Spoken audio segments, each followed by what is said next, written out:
नमस्कार दोस्तों, कैसे हैं आप सभी। आई होप सभी बढ़िया होंगे और जीवन का आनंद ले रहे होंगे।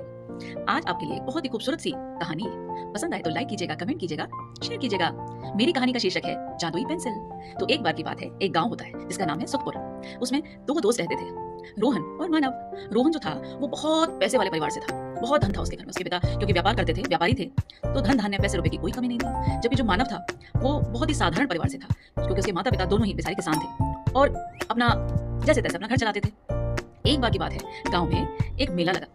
पूरे गांव में चारों तरफ बहुत रौनक थी, सब लोग बड़े खुश थे। सभी बच्चे बहुत एक्साइटेड थे, हमें तो मेले में जाना है, मेले में जाना है। और बस सुबह से शाम हो गई, मेले में चल रहे हैं लोग, जा रहे हैं, अपना काम खत्म कर रहे हैं और मेले में जा रहे हैं। सबको देखकर रोहन का भी मन हुआ कि चलो मैं और मानव भी आज मेले में चलते हैं, कुछ अच्छा सा लगा तो लेकर आएंगे। रोहन और मानव दोनों मेले में चल देते हैं और खूब मस्ती करते हैं, खूब शैतानी। जगह जगह स्टॉल होती है, जगह जगह झूले मिलते हैं, तो सभी देख रहे हैं, मजे कर रहे हैं। और जो रोहन था उसने अपने पसंद के कुछ खिलौने भी खरीदे। उसने पूछा मानव यार कुछ लेगा क्या? बोला नहीं यार, नहीं मुझे कुछ नहीं चाहिए, चलो ऐसे देखते हैं, मजा आ रहा है, बहुत मजा आ रहा है। मानव क्योंकि बहुत ही साधारण परिवार से था, उसके पास इतने पैसे नहीं थे कि वो अपने लिए कुछ खरीद सके। ऐसे ही घूमते घूमते जा रहे थे, तभी उनकी नजर एक स्टॉल पे पड़ी जहाँ पे एक बहुत ही प्यारी प्यारी पेंसिल्स बिक रही थी। तो मानव बोला कि रोहन यार मुझे एक पेंसिल चाहिए। तो रोहन बोला कि चलो ठीक चल, कुछ तो मांगा तूने, चल पेंसिल दिलाते हैं। उसने अपने लिए बहुत प्यारी सी अपने लिए पेंसिल खरीदी। रोहन बोला कि यार खरीदना ही है तो कुछ खिलौने खरीद, तब तो कुछ मजा आया, हम दोनों मिलकर खेलेंगे फिर। तो मानव बोला नहीं मुझे खिलौने नहीं चाहिए यार, मुझे बस पेंसिल चाहिए थी, वो मुझे मिल गई। पेंसिल लेकर बड़ा खुश और दोनों जने वापस उछलते कूदते वापस घर आ गए। उसी रात को अपनी पेंसिल लेकर वो अपने घर के बाहर जो छोटी सी लाइट जल रही थी वहां जाकर बैठ गया। पेंसिल ली, कॉपी ली और उसमें बैठकर जो भी अपनी विशेष थी वो लिखने लगा। वो सबसे पहले लिखा कि मैं चाहता हूँ कि मेरे माता पिता का जीवन बेहतर हो जाए, सुंदर हो जाए। मैं पढ़ाई करना चाहता हूँ तो मैं खूब पढूं। और एक बात लिखी कि मैं सबकी मदद करना चाहता हूँ, मैं सबकी मदद करूँ। ये सब कुछ लिखकर और बड़ा खुश।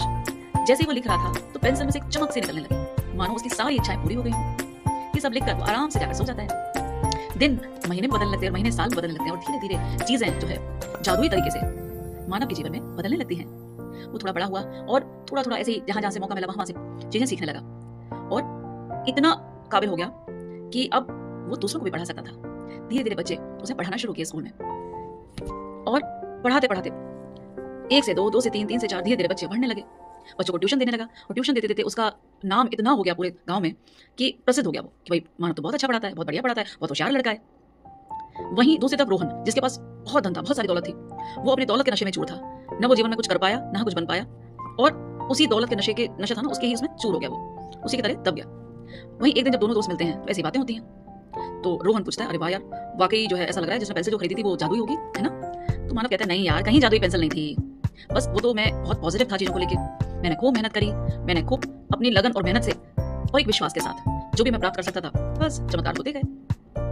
तो ऐसे इसी तरह से अपने जीवन में अगर आप लगन से, मेहनत से, सकारात्मक सोच रखते हुए आगे बढ़ेंगे, अपने दृष्टिकोण को पॉजिटिव रखेंगे, तो जीवन में चमत्कार होने से कोई रोक ही नहीं सकता। आशा है ये छोटी सी बात लेकिन बेहद जरूरी सभी को समझ में आई होगी और मुझे लग रहा है कहानी भी अच्छी लगी होगी। अच्छी लगे तो लाइक करें, शेयर करें, कमेंट करें। Thank you.